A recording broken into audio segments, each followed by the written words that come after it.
Stand by please, electric sound, wardrobe, wig, stage management, stage crew, flyers and all technical departments.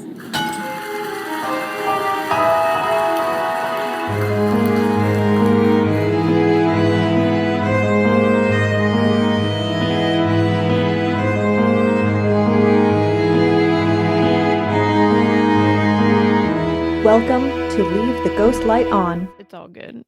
We had Applebee's delivered. Oh, interesting. Yeah, it was an interesting choice. I don't know if I would recommend Applebee's delivered. It's not as good when it's not at least mediocrely hot, but I don't know that this may be a hot take. I don't know that I just recommend Applebee's. Period. I'm gonna need you to leave. Are you an Applebee's stan? I don't know. So it's the apps. It's the apps at Applebee's. So Interesting. I don't know. I think I only got into it because like there's a point when you're poor and like you can go to Applebee's and get like all of the apps for such a cheap amount of money. Mhm. That and also in Utah, there's not a lot going on. And so like going to Applebee's was like a big night when I was there. Yeah. All right. Sure. And so just occasionally you just get a hankering for Applebee's and then you have it and then you're like, all right, I'm satisfied for the next 4 years. I will admit, like I think my perception of Applebee's is probably colored by the fact that the last time I went was to go to a birthday party for a friend who wasn't really a friend. I to this day don't understand why I got invited. Mhm. We like worked together on something. Yeah. And me and this other guy who went to school with me got invited to this birthday party that was like an hour and a half away. Oh my gosh. At an Applebee's. Wait, how old were you? 21. Oh, okay, I was about to say, so at least like your mom didn't have to drive you there. It's No, not like you were, I like, drove myself. Though I wish she had driven me because the reason I have a bad taste, I think, for Applebee's in part is due to the fact that I got caught in a speed trap on my way to this Applebee's because there is a small town, which I won't name drop just because I don't want to anger them, though they don't. Statute of limitations, I think we're well past at this point. Yeah.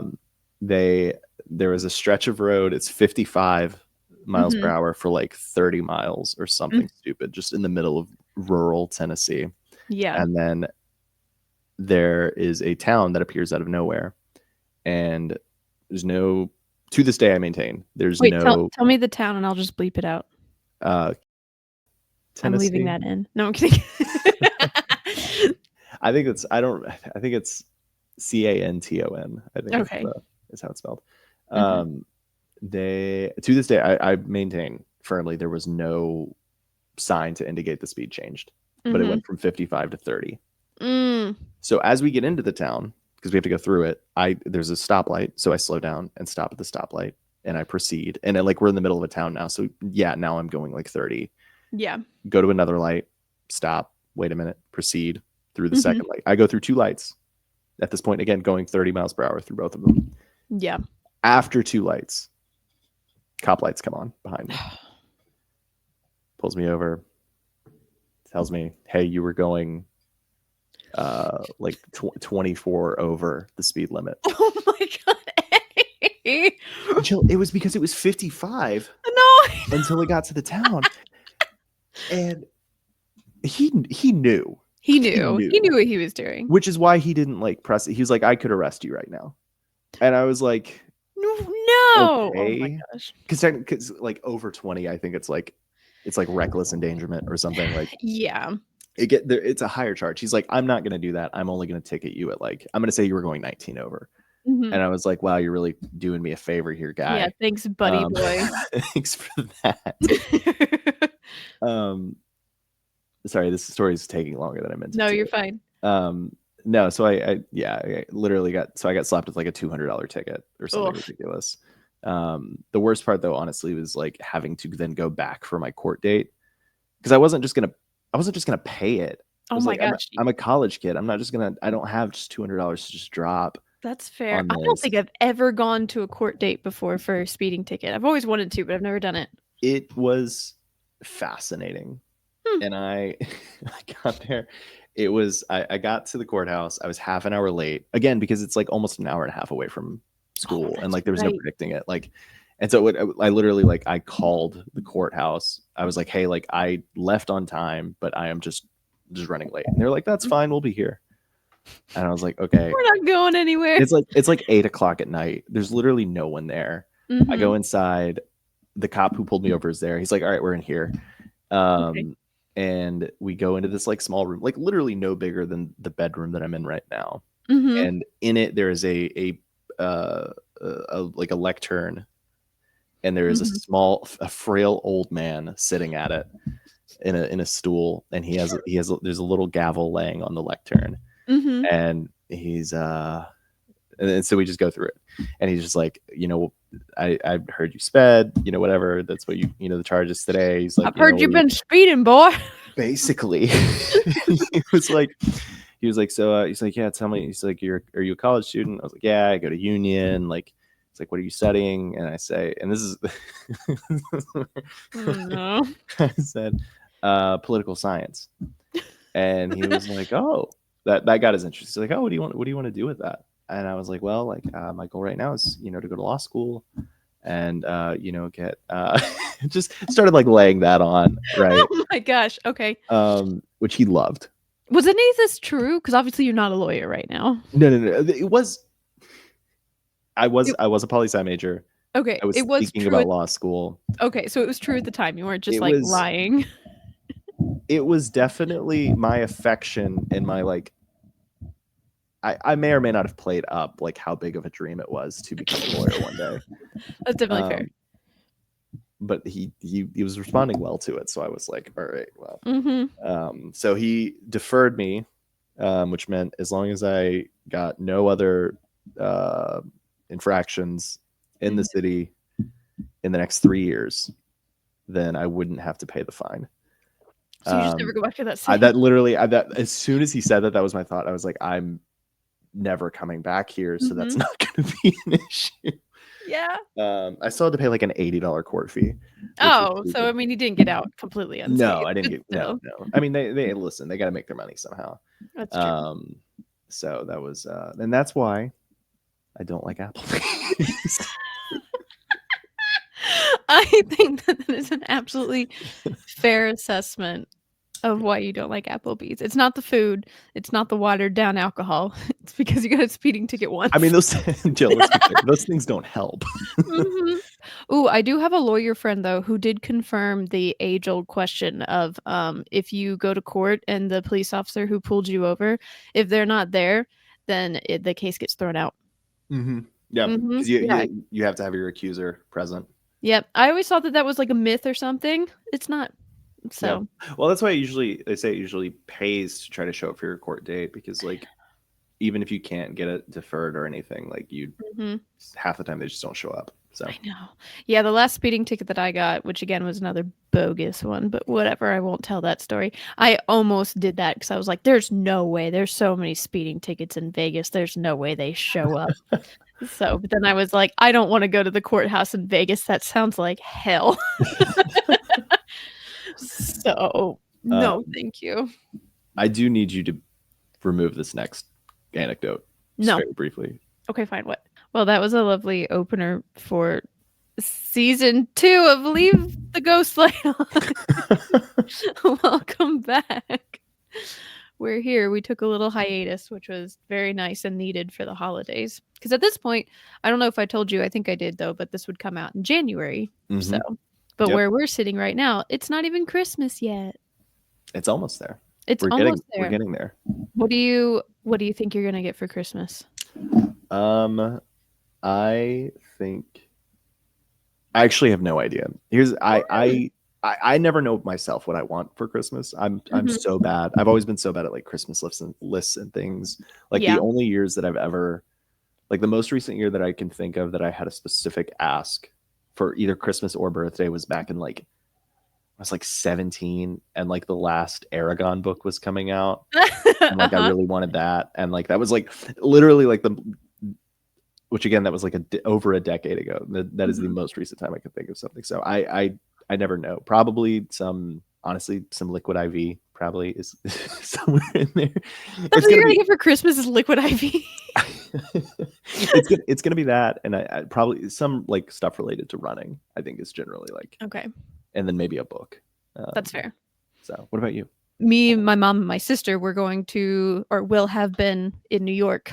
So that's our Christmas gifts to each other. We're actually going on today is what? Today's Wednesday. We're going on Saturday. Oh, nice. That is Mhm. exciting. Yeah, we're gonna go see Cabaret. Ooh. Mm-hmm. Yep, with Adam Lambert. Oh, interesting. I know, right? Because Eddie Raymond, whatever his name, and Redmayne. Yeah. yeah, he left, shamed off the stage. Bro. No, I'm kidding. It was just his time. Yeah. I was about to say he did get much more flack for that than I thought he deserved. I Granted, know. my experience and familiarity with Cabaret is like almost none, but like having Same. like I saw the performance that he was getting a lot of flack for, and I was like, this seems fine. It Like, seems fine. It's just quirky. it's And like so- I would be disappointed if people didn't bring their own flavors to yeah, like to like mainstay roles like that. exactly. Yeah, no, I don't know. I don't know anything about Cabaret except for people running around in underwear. That's all I know. And I Nice. think there's Nazis. I don't There's know. definitely Nazis. Oh, there are. Okay. Definitely Nazis. I think actually there might be more Nazis in this rendition. Sort of. They tweaked the ending a bit. I ended up Okay. after all that happened, I ended up going and watching it and like reading a Oh. bunch of stuff about it. Okay. Well, I will have no idea. The show that one more thing. The show No, that you're- I really want to see on Broadway, but the tickets are too freaking expensive, is I want to see Romeo and Juliet. with Rachel Ziegler? Rachel Ziegler and Connor. No, Hot Man. I don't know. yeah, So I don't know the dude's name. I want to see it because it looks interesting because it's like in the round and it's Mhm. obviously like a different rendition of it and like it's getting like so much traction and everything and I'm like, why? I want to see it. I looked it up the last time that I was in New York and this time and random times here and there. I can't find a ticket for less than $300. That's crazy. I know it's all because he does a pull up. Yep. For the kiss. That's the one thing everyone has seen. That's all it is. I know, right? That's literally the only thing I've seen from it was a guy doing a pull up for the Romeo and Juliet kiss, and I was like, sold. Not for $300. Heck, I'll do a pull up right now for 150 if you. There you go. I'm not gonna pay it, but I'm sure somebody will. um, You have to do it while saying the Romeo and Juliet speech monologue. Kit Connor. I was close. Well, are you ready for story time? Yeah. Am I? What? Well, I was going to ask. Am I going first this time? You Is this- are, because we're switching it up because Okay. you've got the tragedy this I do time, have the don't you? tragedy this time. Sorry, I'm bringing my notes over. So. Oh my gosh, how could you? You didn't memorize them? You're not off book I did already? not. I'm not off book yet. Man, that's a turn of phrase I have not heard in I know, some right? time. That's You just gave me like they give you anxiety. a little PTSD hearing off. You're not off book yet. So the only reason that phrase came to mind while you're looking for your notes is because I've been trying to kind of sprinkle in bad Christmas movies here and there. Yep. And this movie wasn't necessarily bad, but I think it was called Single All the Way. And it's got, I have to look up her name. The lady who talks like this. Jennifer Coolidge. Jennifer Coolidge. Yeah. But no, it's got Jennifer Coolidge in it. And she's like trying to put on like a really, really bad version of like the nativity scene. Mm-hmm. And it's with children. And so at one point she like is like yelling at them and is like, you guys are all supposed to be off book by now. I'll be doing all the parts. So That's so funny. I don't. Yeah, no. The only reason it gives me PTSD is I don't think there was a single production that I was ever in that I was fully off book for before opening night. And this is why you'll never be on Broadway. Yeah, probably. along with like 30 other reasons. Yes. No, but that's the main one. Man. Yeah, no, I'm gonna we're gonna get off this call and get done recording, and I'm just gonna be like thinking about my time in the theater now. My time Aw. treading the boards. Exactly.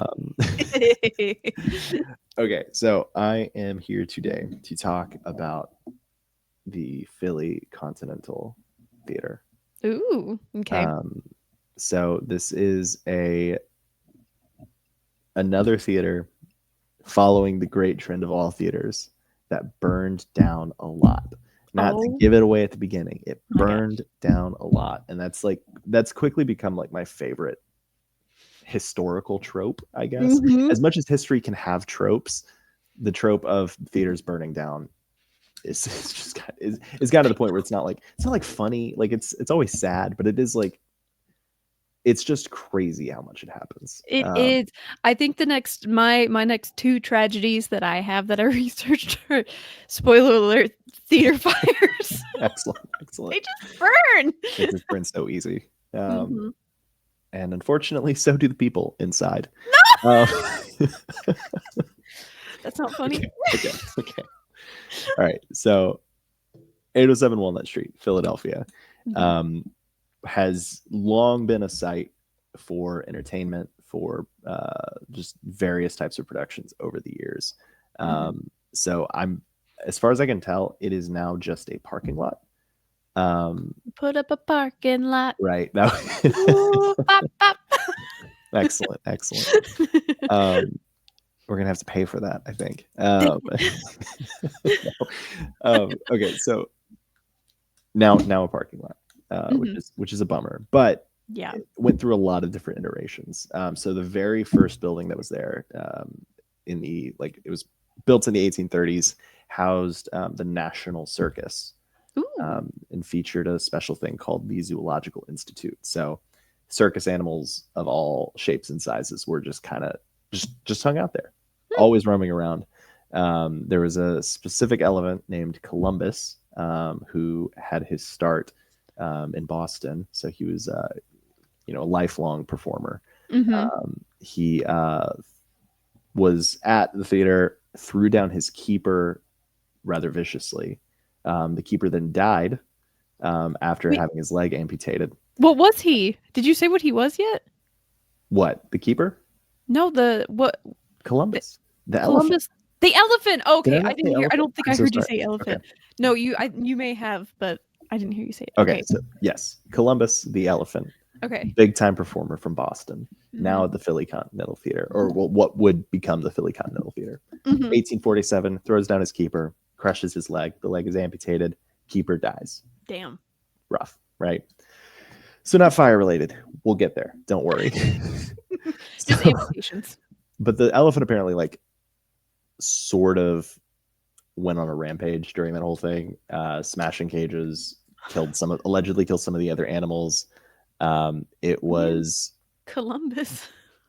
The concern though that he was going to get out of the building or off of the premises at some point and kind of continue his rampage. So the mayor of Philadelphia at the time arrived on the scene with cannons, capable of destroying the elephant should it come to that. What? This was a serious situation. I feel like I didn't tee it up enough. This was chaos. No, I know, but I'm just like, an elephant has escaped and is going on a rampage. What do we need? Cannons. Like what? Listen, it's 1847. I don't even think that and not that we should be doing this to elephant. I don't even know that tasing was even an option or anything like I don't know what sedatives. Yeah, that tranquilizing would probably be the next best thing, but I don't know what we had back then. That is true. We had cannons. We had And cannons. so they positioned the cannons outside the front of the front and the rear doors of the theater. Thankfully, the elephant calmed down before we had to All resort the to those cannons and measures. was like, all right, guys, I gotta All chill right, out. I get it. I'll stop. I'm sorry. Fine. Jeez, you've made your point. Okay, so that was the first big incident at the theater. Again, no one died on site at this point, but it was just it was a fun little outing. So several years later, another bigger circus came because they said, "Oh, this went well before, so let's do it again." let's do it again." Called Welch's National Amphitheater and Circus. So Did they also make grape juice? Maybe. I didn't look that sorry. deep into Welch's. I'm sorry. Yeah, way to put me on the spot here. I Jill. know. I'm sorry. I do that a Um, lot. I do that to Danica too. Where I'll be like, What was this?" And then she'll be like, "Why do you do this to me?" Look, the way that like companies progress over the years, I wouldn't be surprised if this was like Right? the same family. Exactly. It could be. So after like it had some success as a circus for some time. Eventually, though, it transitioned away from circus performances and became a playhouse formally. So, as I mentioned, like many theaters, it burned down. Do you want to guess how many times? It did it more than once. Do you want to guess, Jill? How many times this theater caught fire in devastating ways? 3. Close. It's 4. I'm not gonna lie. I was gonna say 4, and then I was like, that seems like too many. Yeah, right. That is too many. That's too many times. Just give up. So I'm just gonna highlight a couple of them. Okay. Oh my gosh. On the evening, September 14th, 1861, 1,500 people were in the Continental Theater to see a performance of The Tempest. The guy who was leasing the theater for the performance had just kind of taken over the space a handful of weeks prior, and completely refurbished it for the production. So spent a ton of money on this project, including like bringing in like specialists from like London and overseas to work on the production, like invested a lot of money and effort into it. Part of that was also engaging a ballet corps for the production. So among these dancers, there were 4 sisters, Ruth, Abiona, Hannah, and Cecilia. They were all from England. Nice. All under 23, and had been performing with troops for a long time. So excuse me. It's good. So during the another quick note on the Gale sisters' background. Their dad, George Bircher Gale, was an actor who died in 1850 in a balloon accident. Apparently, their parents were balloonists. Okay, I know that you mean hot air balloon, but I'm just imagining like small balloons. Yeah, right. Yeah, no, I was about to say I wish. I don't wish. That. Or like the ups, not up, but like just like a whole bunch of balloons. Yeah. Like, the elephant saw it and charged him. Yeah. It's like, no balloons. So they were balloonists, but their dad died in a balloon accident. So, anyways, on the night of the performance, reports are hazy as these things come. It is believed that during the second act of the performance, one of the sisters was changing costumes or something and came into contact with a gas jet Nice. that ignited her clothing. So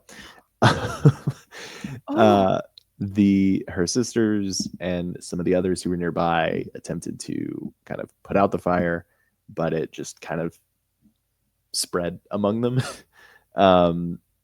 Reportedly, one of the dancers was seen like racing downstairs toward the stage, but completely enveloped in flames. So like so it's not even like usually it's like a curtain catches on fire. In this case, it was just people. No, this case, it was just costumes and people. And that's why we do flame retardant on costumes. Yeah, right. So William Wheatley, who was the guy again who would, was putting on this production, saw what was happening, told the crowd to evacuate, and most of them got out. People were jumping out of windows, crashing through doors, like doing whatever they could to get out. It was just utter chaos. Unfortunately, a dozen of the performers were caught and trapped inside. Among them, the 4 Gale sisters that I have mentioned. So, they were the ones who freaking started it. Yeah, right. So, theater fully burned to the ground. Wow. 9 of those 12 dancers were killed including Yeesh. all four Gale sisters. Audience members were fine, thankfully.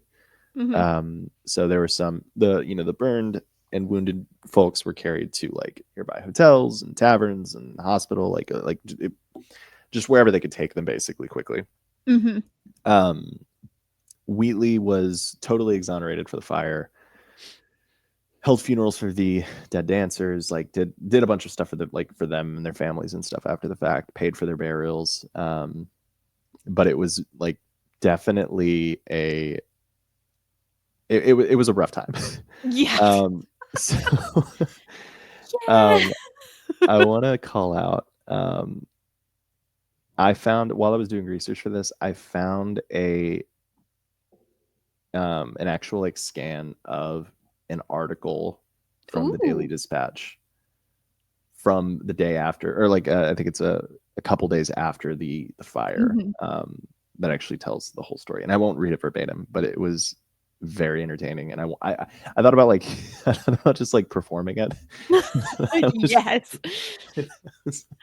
I don't. Can you make a recording of you performing it, and then that'll be like the little Instagram blurb for this week? Oh my gosh. I mean, if you want me to, I can. Kind of. It Do was it. just. Yeah, no, it's a good read. Okay. But something at the very end here. Oh, what was interesting to me is how detailed they get with some of the effects. So here in the article it says several girls leaped onto the street through the second story windows. Miss Hannah Gale, already badly burned, fell upon the pavement, bruising her back and head, so that her case is considered hopeless. What a phrase. So a lot of editorializing. Miss Phoebe Norden of Bristol, Pennsylvania, inhaled the flames and was shockingly burned. She was at the point of death last evening. Miss Annie Phillips died on Sunday morning. Miss Anna McBride was burned in the breast, arms, and legs and taken to the Pennsylvania hospital. She suffered the most excruciating pain during Saturday night, but towards morning her delirium abated and she died in the arms of Mrs. Wheatley. Oh my gosh, who wrote this? I don't know. Oh, I don't know. Sorry, just a couple more real quick. Yeah. Miss Annie Nicholas was somewhat burned, but in the panic which ensued after the accident, she jumped from the head of the flies to the stage, 25 feet, and breaking through a lot of mirrors and plate glass used to represent a lake, her hands and cheeks were lacerated. Ruth and Adeline Gale were burned in the hands and breast. Mrs. Mary E. Herman suffered exceedingly. That's all we get on Miss Mary E. Herman. Just suffered exceedingly. Exceedingly what? Did she die? We're just so detailed with all of them. Yeah. Except Mrs. Mary E. Herman. They ran out of ink. No, they don't, because they keep going. Oh. Abby Carr, Margaret Conway, Thomas Bayard, Kate Harrison, and a young man, name unknown, were more or less badly burned. Oh my gosh. The last named inhaled the fire and his lungs have since been bleeding. Oh my gosh, his lungs have since been bleeding. Like, To add some color to the scene. The scene in the rear of the theater on Sampson Street was most piteous and agonizing in its character. Half-dressed ballet girls ran up and down, and poor women, whose daughters took part in the procession and show scenes, were screaming their names amid confused sobbing, excretion, and fear. Carriages and cabs were driven up and down, and as each sufferer was placed upon the cushions and taken away, the crowd pressed up and down and touched her sores. Ew, no wonder they died. The Gale sisters were beautiful and finely formed girls, English by birth, and they traveled through the country some time ago with the Renzani troupe. The management cannot be blamed in any way for this occurrence.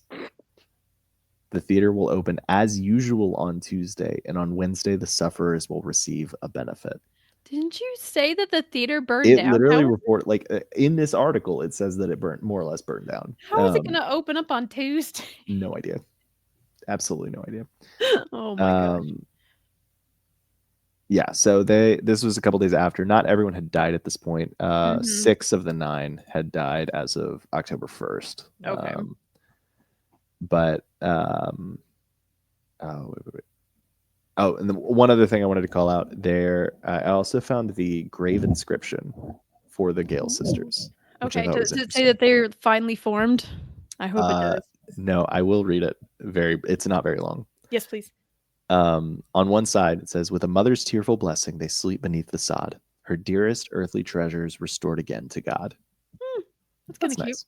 Yeah. On the other side, in memoriam, stranger who through the city of the dead, with thoughtful soul and feeling heart may tread, pause here a moment. Those who sleep below with careless ear ne'er heard a tale of woe. 4 sisters fair and young together rest, in saddest slumber on earth's kindly breast.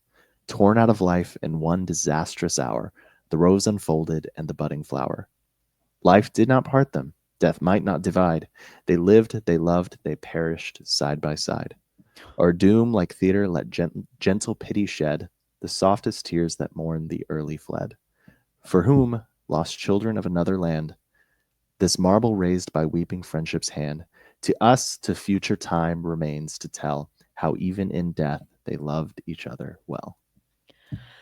Well, that's the cutest thing I've ever heard. I Like- adore this. Yeah, at first I thought it was going to be like kind of funny or silly, but that's actually very well written. It's honestly fantastic. That's very cute. And I couldn't find who wrote Like who wrote it? that. Mhm. As far as I could tell, I assume based on other things reports I've read about Wheatley paying for the funeral and burial and stuff, like I assume he commissioned it, but I'm not sure who actually wrote it. wrote it.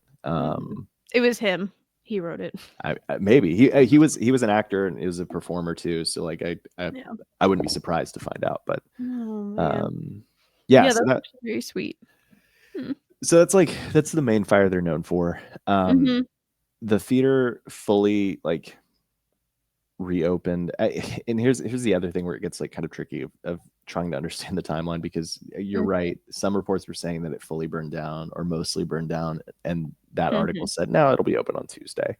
Right. I'm inclined to think that article was just kind of wrong. just a tad bit wrong. Just because like looking at like the history of the theater, which I think some of this comes from like the city's like website for the theater originally. Right. It reportedly reopened to the public in 1865. And the fire happened when? 1861. So I think there was stuff happening there, but I think this was more it came under new ownership. Right. Okay. It doesn't sound like it was in full use necessarily, at least for a while after the fire. So it opened in 1865 as the American Variety Theater, aka Fox's New American Theater.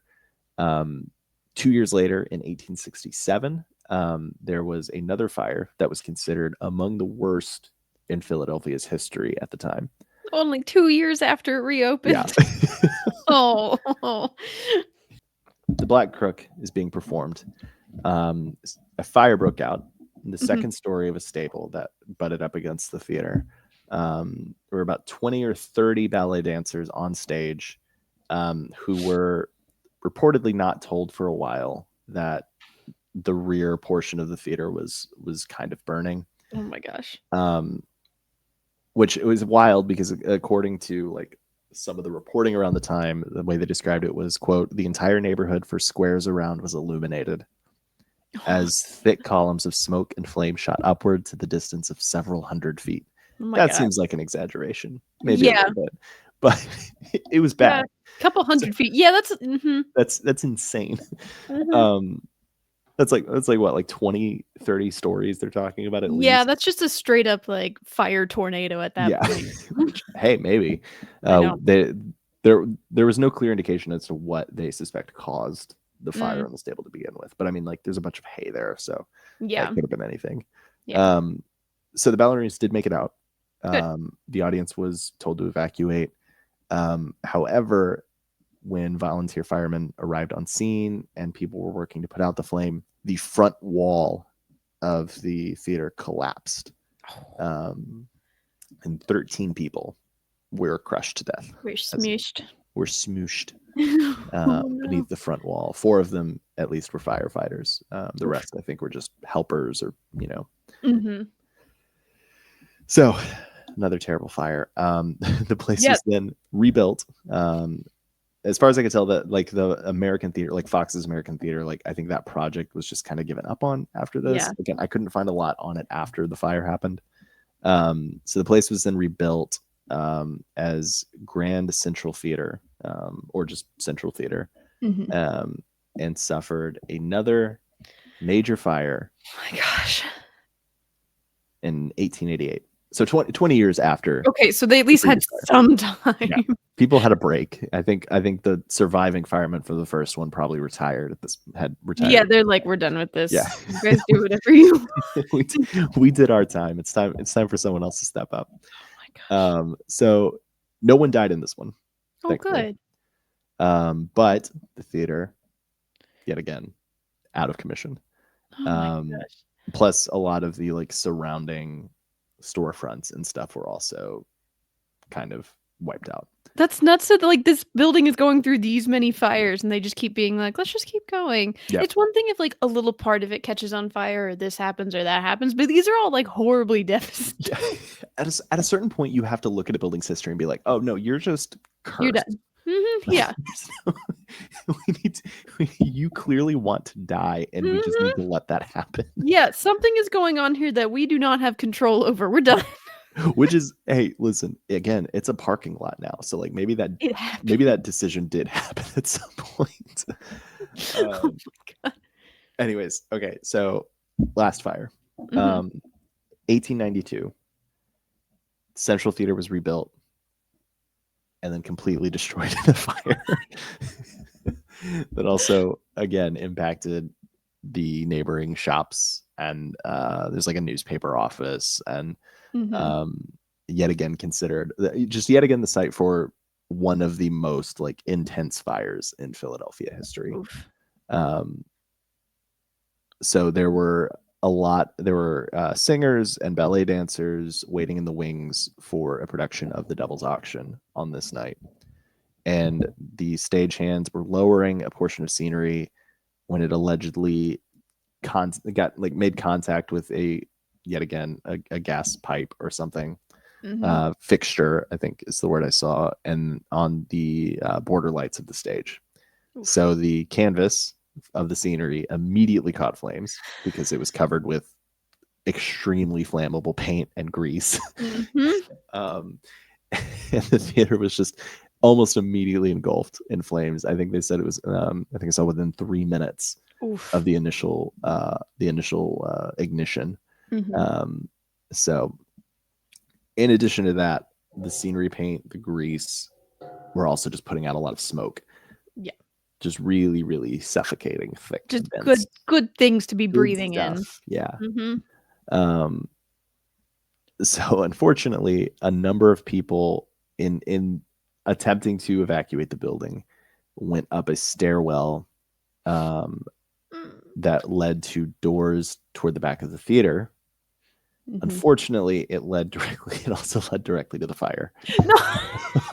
So they got up there, they found their escape route completely impassable, and then were just succumbed to the fumes and died on the staircase.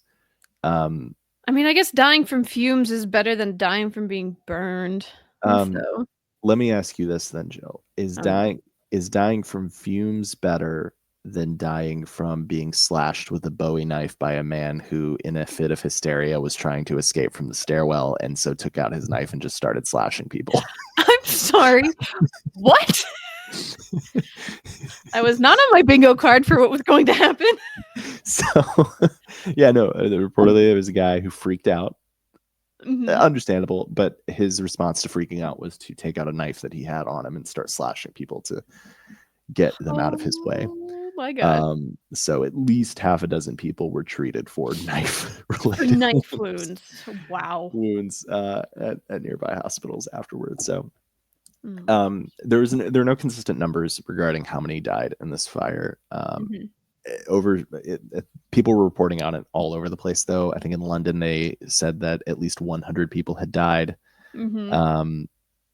So, but most accurate number is probably closer to like 13. Stupid Londoners. Yeah, always exaggerating. So they allegedly 7 audience members And I loved this editorialization, which said it was mostly male teenagers, likely there to see the ballerinas and chorus girls. They died, and then 6 performers were found in the rubble of the theater as it kind of collapsed. So one performer died. His name was Thomas Lorella. He allegedly went back into the theater to look for his wife, who was a ballerina. And after he'd already gotten out of the building, but they both died.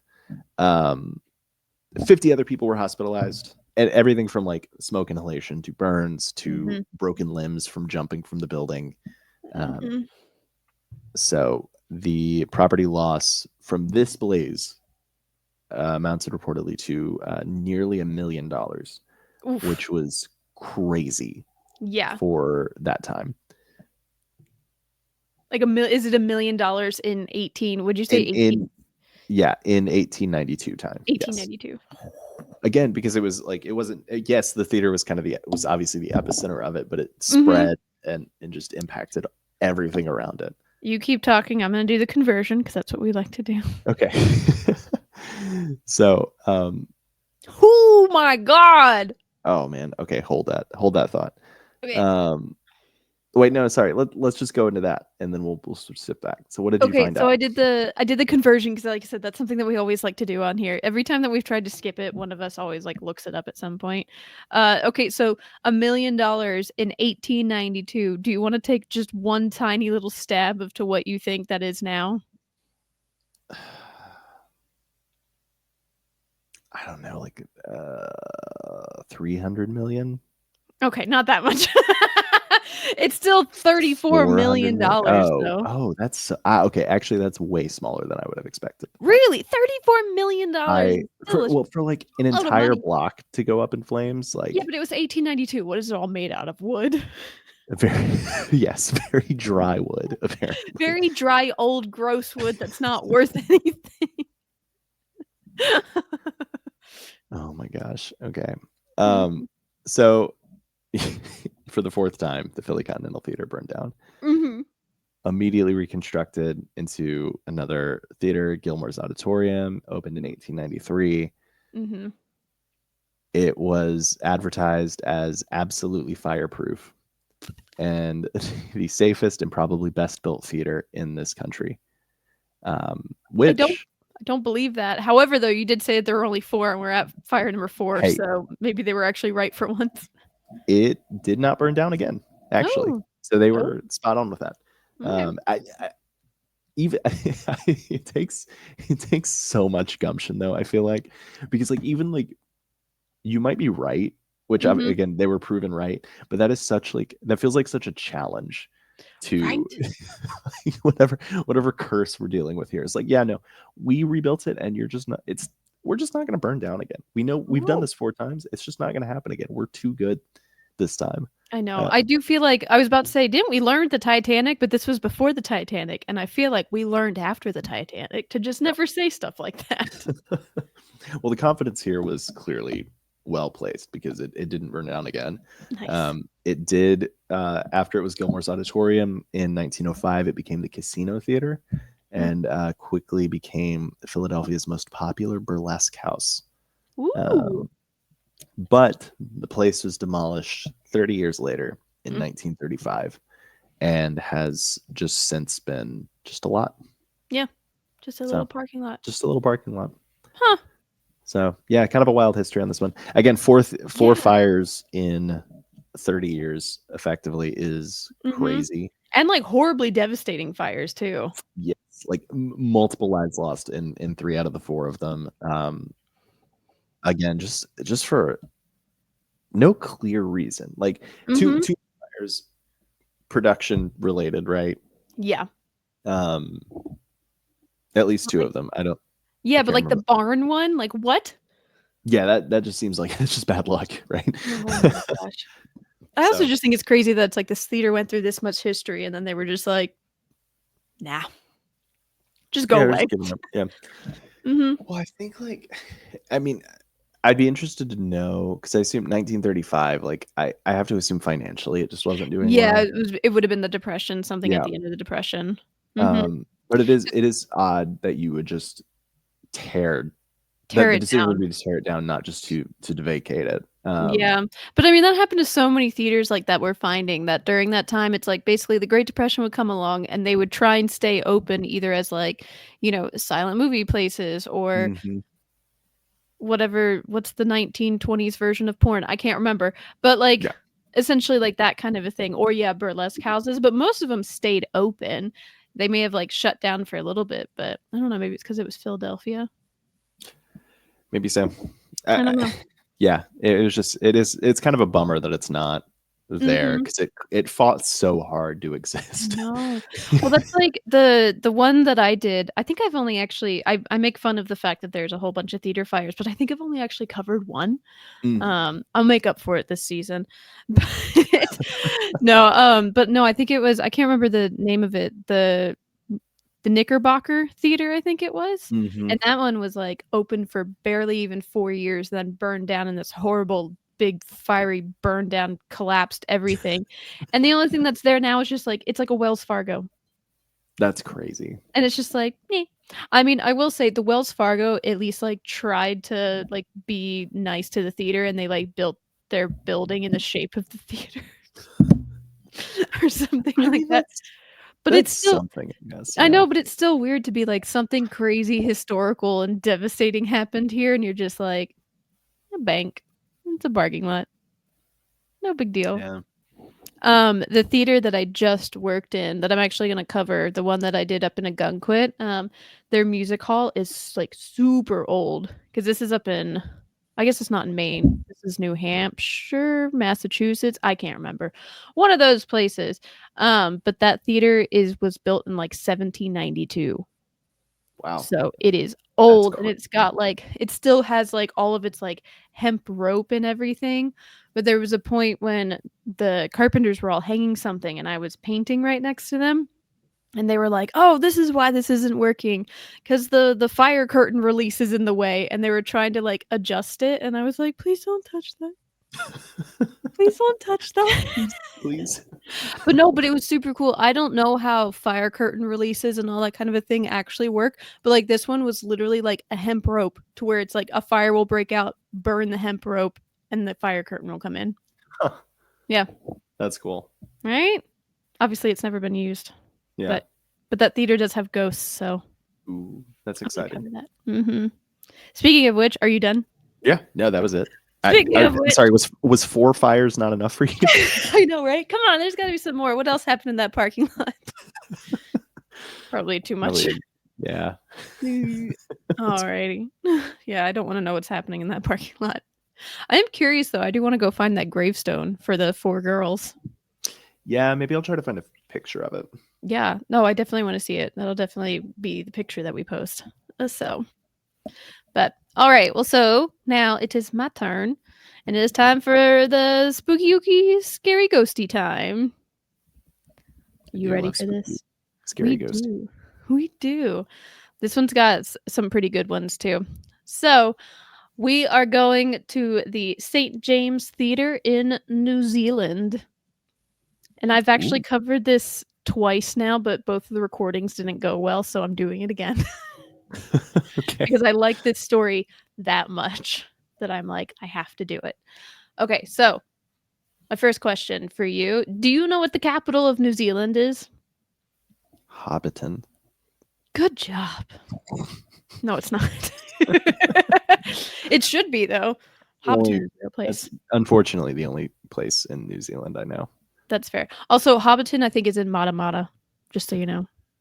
That's the actual town name, because I've been there. And now you're just showing off. I am showing off. Come on, I've been to Hobbiton. Of course, I'm going to show off for that. It was the best day of my life. I have it tattooed on me. Oh, gosh. The capital of New Zealand is Wellington. A lot of people think that it's Auckland, but it's actually Wellington. So New Zealand is 2 different islands, North Island, South Island. North Island is a little bit more populated because it's a little bit less cold, a little bit more inhabitable, whereas like the South Island is more where you hear about like all the crazy adventurous things that you can do down there. Mm. So Auckland is on the north part of the North Island, and then Wellington is on the south part of the North Island. Do you know what Wellington is kind of famous for? Or a famous thing that's in Wellington besides the St. James Theatre? Beef.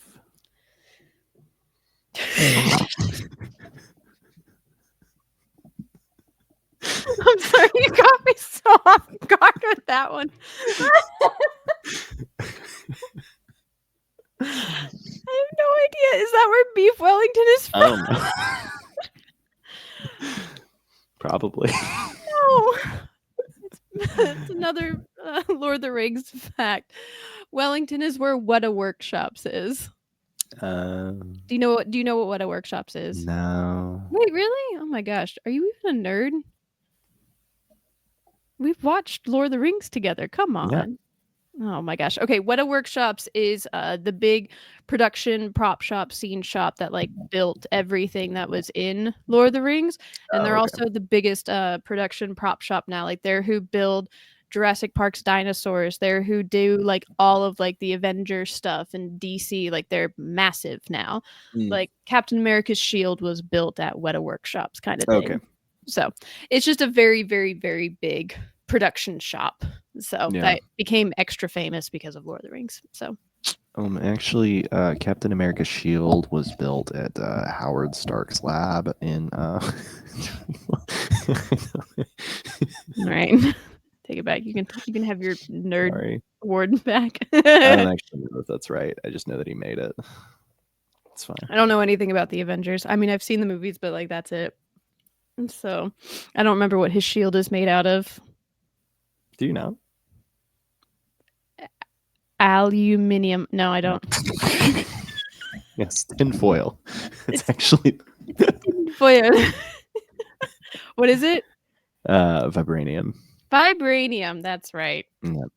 Not adamantium, as is sometimes confused. Adamantium is Wolverine's. Wolverine. Yeah. That's right. Good job. Well, I don't know these things, but I'm ashamed that I know them, but it's fine. I don't think you should be. You're giving us all the fun facts. Good job. We do love movies on here. All right. So anyway, so back to the story, back to the theater. So as I was saying, St. James Theatre is in Wellington, New Zealand. So the area that the theater sits on was bought by a man named John Fuller in 1899. John Fuller was a very, very famous entertainer and singer. And he taught himself how to play the organ, the mandolin, the piano, and the double bass. So, wow. Yeah, he was a very, very, very talented guy at the time. Fuller basically... He's not anymore. He's not anymore.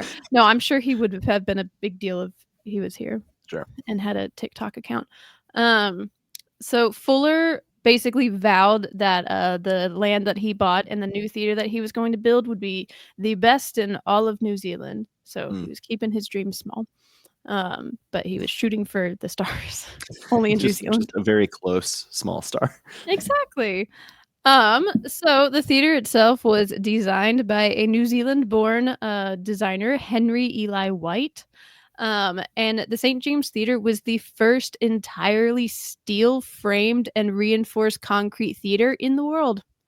Wow. So it was not going anywhere. No, they kept reading articles about American theaters burning down. They were like, no, not us. Absolutely not. And actually, my very next thing that I talk about, or that I have, my next bullet point is they made sure that over 650 people could escape the auditorium at once in the event of a fire. That's amazing. Mm-hmm. Yeah, so they were planning for this. And also, spoiler alert, this place never burned down, so they were on the right track. Good on them. The inside of the theater was decorated with lots of different plasterwork made by a man named William Morrison. And I just added this in as like a little fun fact. I don't know how much you know about plaster, but his lime plaster was reinforced with cow hair. Interesting. Yeah. Have you ever made plaster before? No. Yeah. I mean, it's pretty brittle, so it kind of makes sense, but it was just like, what an interesting random fun fact to put in the theater's history. It's like on their website. So it's like, that's random. I was like, it's important to someone. I'll put it in here. I never understand how we discover that things are like that, like things like that are helpful for other things like that. Like, Right? was a guy just making plaster one day and then thought, "Hey Bessie, come here. Like, Hey, Betsy. let me try something." I do remember the joke that I made is I was like, why did they use cow hair instead of sheep hair? There's sheep everywhere in New Zealand. I mean, when it comes to plaster and stuff like that, like if you think of like the Adobe houses and whatnot, like that's essentially a type of plaster-esque thing, and they like reinforce it with like hay and grass. So maybe they were just like, hair. It's basically the same thing. We just shaved our cow. Why not? But anyway, okay, so plasterwork made by William Morrison. There's also in this like inside the theater, it's a really pretty, very well done theater. So the guy actually did kind of stick to his dream of making it one of the best theaters. But the inside is adorned with like marble pieces of carved faced masks and cherubs that are all along the ceiling of colored glass. So it's very, very pretty. And fun fact, he used one of his young family members as the model for the cherubs. Cool. I guess he found the fattest, babiest looking one. He was like, you'll be my model today. I want to imagine they were like 20. But he was still just like, Uncle Morrison, I don't want to do this today. I have body image issues now. Oh man. So in all, the St. James Theatre cost about £32,000 to build and took about 9 months to complete. I'll help you out a little bit. So 32,000. I guess I don't know if I think it's just New Zealand dollars. Actually, I don't think it's pounds. But that equals 20,000 in American money. So do you want to guess how much that is in today's money? wait, remind me what year we're in again?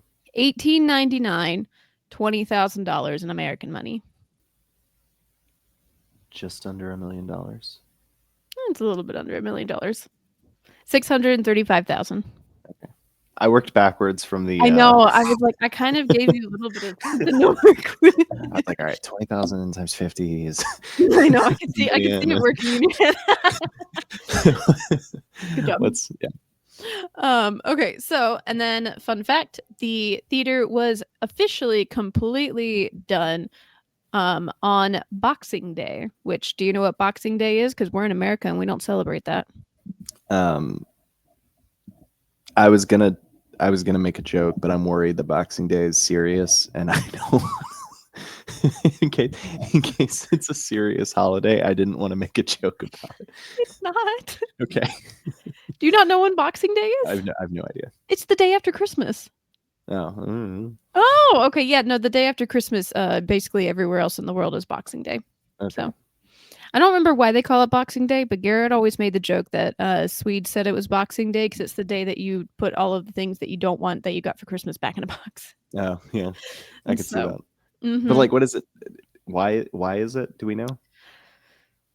See, now is when we need somebody to be Googling stuff while we're doing this. Yeah. Hey, Brent, can you look that up for us real quick? Can you go ahead and Google that for us? Again, the theater opened in 1912 on again Boxing Day, which is December 26th. They originally started out mostly showing silent films because that's what was big at the time. And they, again, mostly focused on movies, but they did have some live performances as well that were kind of like vaudeville-esque shows. However, in the 30s was when they mostly switched to only movies. The theater sadly fell into disrepair when it was closed in the 70s and then was almost demolished in the 80s. So when it was closed in the 70s, a company called the Chase Corporation, which is not related to Chase Bank, wanted to fully demo the building to build a brand new building for themselves. And for nearly a decade, a wrecking ball literally sat poised over the theater, ready to demolish it as soon as they got approval for it. Oh my gosh. For a decade. Chase was not happy about this, let alone how much was it to rent a wrecking ball for 10 years. Sure. They never got to demo the building, and has eventually retaliated and asked the council for a demolition permit and just were extremely annoying about it, essentially. However, the council continued to push back against them and basically slowed the progress on getting their demolition permit, and were able to turn the St. James Theater into a historical place, Nice. and There it is. therefore basically saved it. Mm-hmm. I think this is very funny, but essentially how we kind of went through our depression and our crash and everything, New Zealand did their own. They had a financial crash in 1987, and the Chase Corporation went into a liquidation and had to put up all of their properties for sale. Oh my gosh. So it's a good thing they didn't demo the building. The St. James was put on the market for $7 million. Wow. So eventually, in September of 1993, so 6 years later, the same council that basically were stonewalling them against being allowed to demo it bought the building for an offer of only $500,000.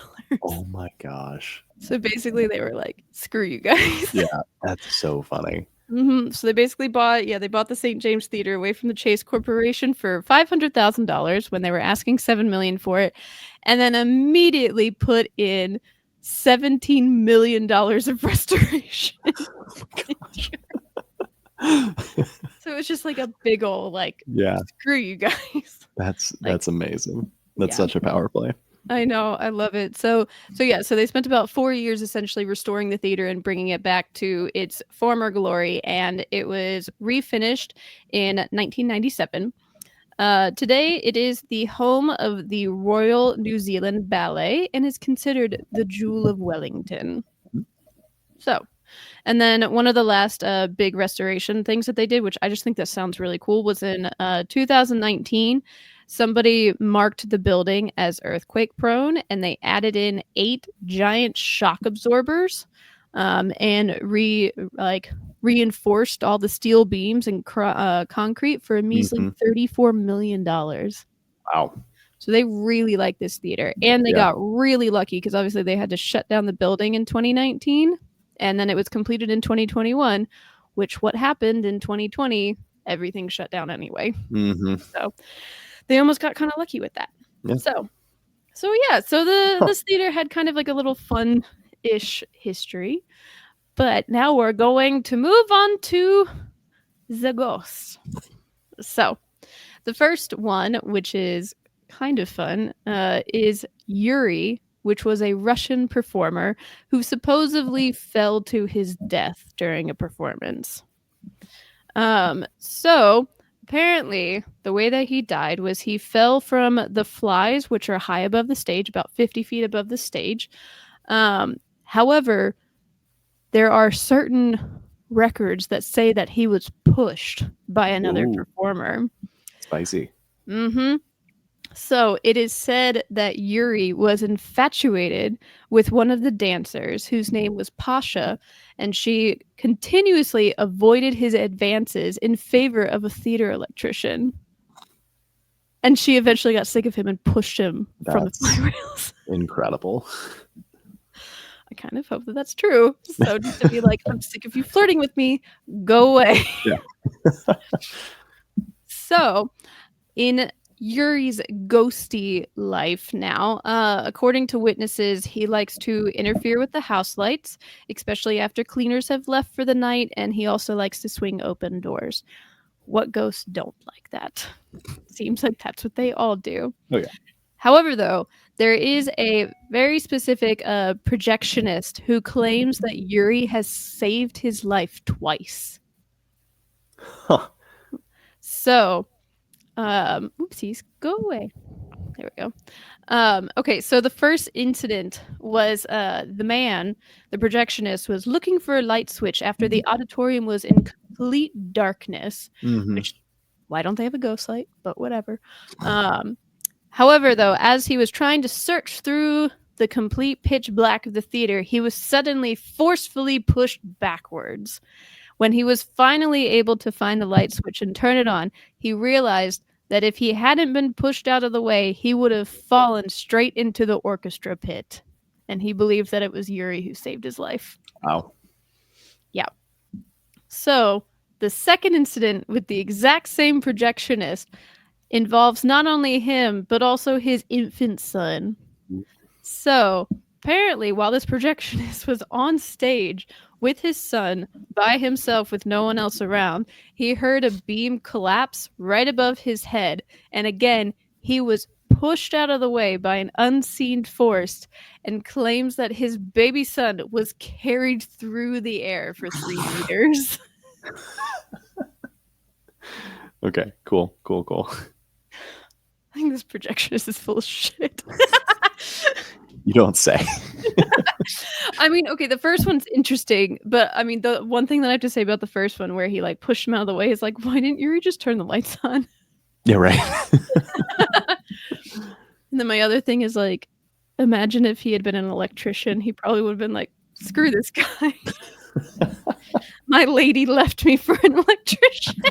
But no, it's just the baby like flying through the air for 3 meters, which I believe is 15 feet.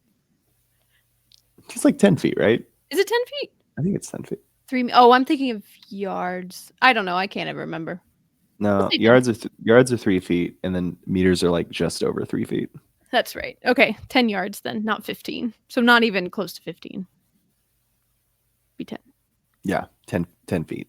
10 feet. If it was a yard, if it was 3 yards, then it would be 9 feet. Hey, Brent, can you Yeah, check? we really need you to get on this and move a little bit faster. But anyway, all right. So that is the more notorious, I guess, and well-known ghost in the theater. And then our second one is the Wailing Woman, who is an unknown named ghost of an actress who apparently committed suicide after she was booed off the stage. You said a wailing woman? The Wailing Woman. You could have just called her the woman. Am I right? I like to think that she was booed off the stage because she was a bad singer, and therefore she's the Wailing Woman. But anyway, yeah. So this actress apparently, like I said, was booed off stage and committed suicide in her dressing room with a pair of scissors, and now haunts the theater. She is considered to be an extremely jealous spirit, especially towards successful women and actresses in the theater. Most notably, she caused the lead actress in The Sound of Music to break her foot. It's petty. I know. She also caused Barbara Windsor to sprain her ankle on the last night of Carrying on Barbara by pushing her off a ladder. Yep. And then a lot of actresses will complain about all of a sudden becoming hoarse on stage and are unable to sing or perform. And then some people say that you can hear the Wailing Woman from the dressing rooms or catch her in coming around the corners in the theaters. The most famous claim was by the well-known director, Sir Peter Jackson. Oh my gosh. Which, for those of you who don't know who Sir Peter Jackson is, and as I've been talking about What a Workshops and New Zealand, Peter Jackson is who directed Lord of the Rings and many other big movies, such as King Kong and other movies that he's done. I don't know. Do you know any other movies that he's done? He's done a lot. Yeah. You named the important ones. I know. I named the important. I mean, Lord of the Rings. That's what was the big one that did it for him. So anyway, so apparently Peter Jackson has claimed to have seen the Wailing Woman in an apartment across the street from the theater.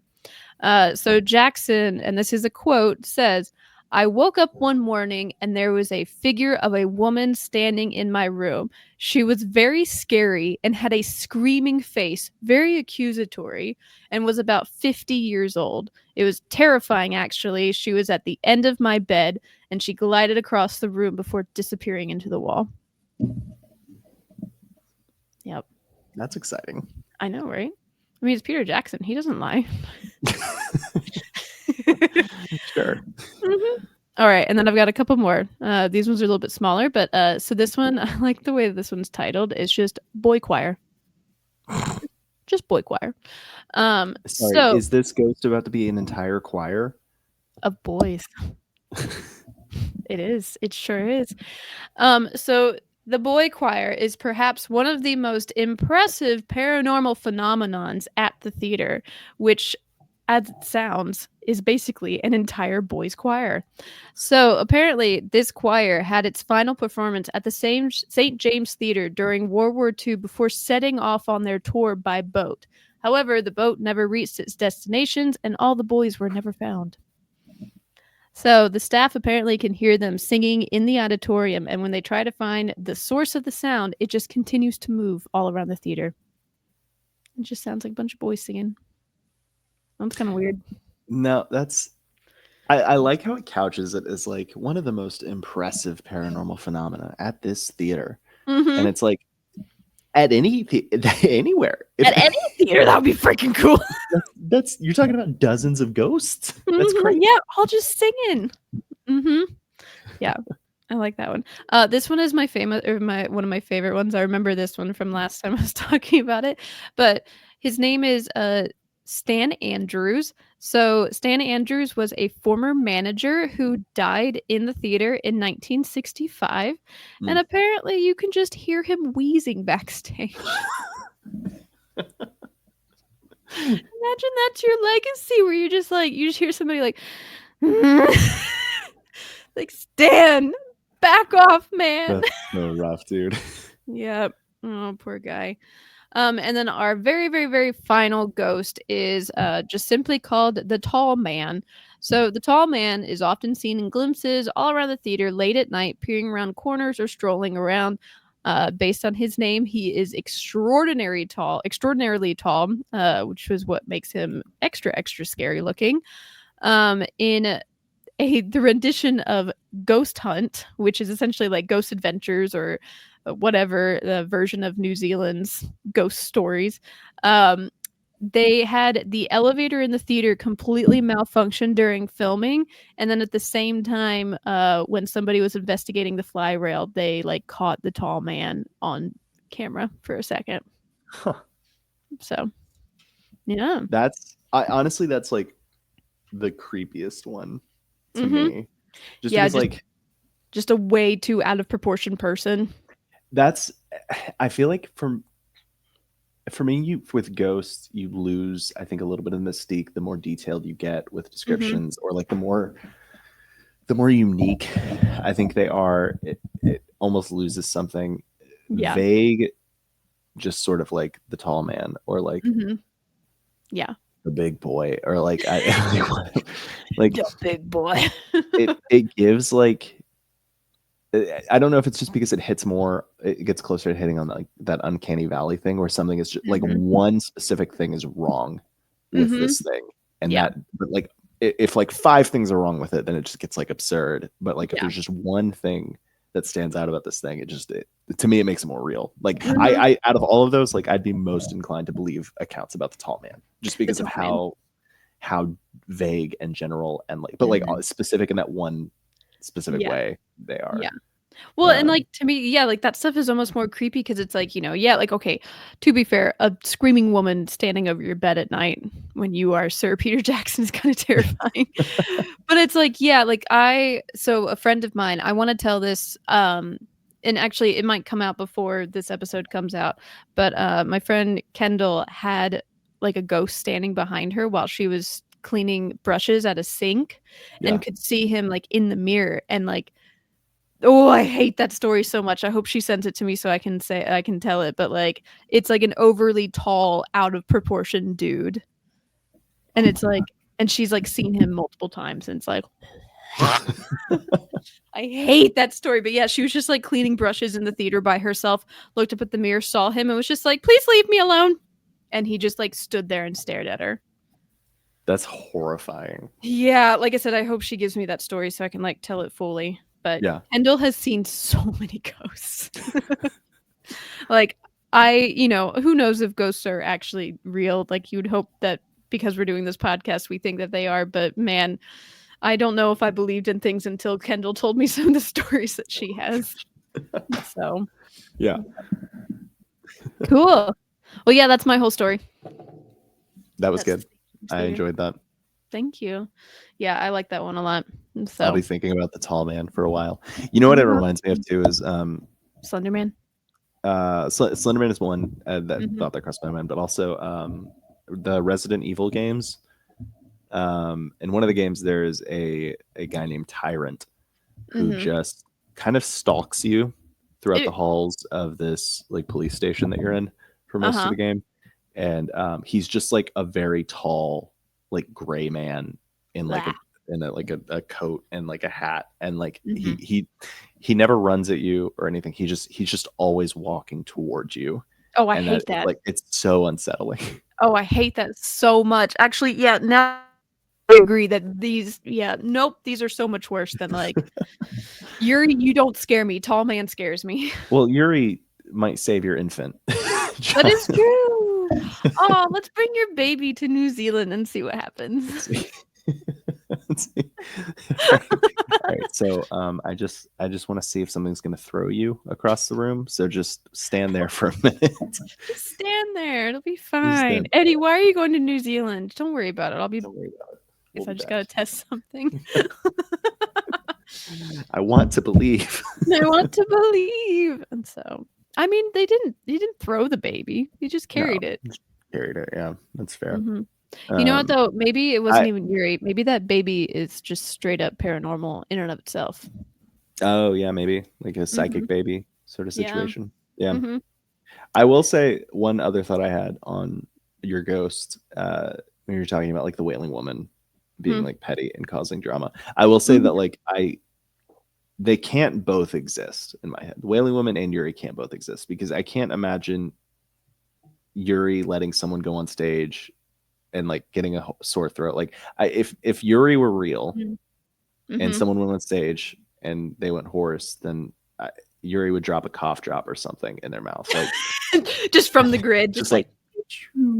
I don't know though. A performer is who killed him, so Oh, that's true too. Yeah. like I said, he saved a projectionist, not a performer. No, that's you know what? No, that's a good point. Maybe he is. Yeah, he being might be in selective. cahoots with her. Who knows? Yeah. Might be like, yeah, screw these leading ladies. They all suck. Prima donnas, the lot of them. Honestly. Mm-hmm. Oh man, that's funny. Okay. Yeah. Cool. All right. As always, Eddie, thank you for coming on. Yeah. Thanks for Love having me. you on. We'll have you Glad on to be again here. soon, I'm sure. Hope so. Yeah. Yeah. Okay. Until next time, don't forget to leave the ghost light on.